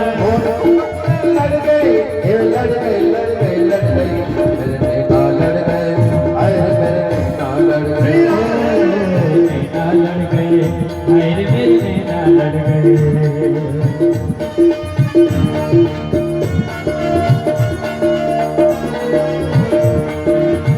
लेना लड़ गए मेरे कुंज बिहारी से लेना लड़ गए मेरे कुंज बिहारी से लेना लड़ गए मेरे बाके बिहारी से लेना लड़ गए मेरे बाके बिहारी से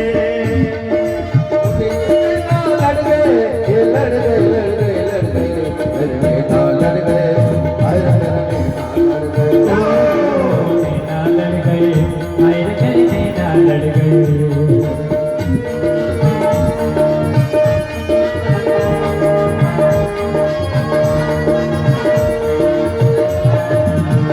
नैनों में प्यारी तेरी सूरत समाई नैनों में प्यारी मेरी सूरत सवारी ओ नैनों में प्यारी तेरी सूरत समाई नैनों में प्यारी तेरी सूरत सवारी कैसे भूल जाऊं शाम याद तेरी माई कैसे भूल जाऊं शाम तेरी याद आई कैसे भूल जाऊं शाम याद तेरी आई हे कैसे भूल जाऊं जब तेरी याद आई पड़ गए ये पड़ गए लड़ने ना लड़ने आए लड़ने ना लड़ने ओ नैना लड़ गए हाय मेरे नैना लड़ गए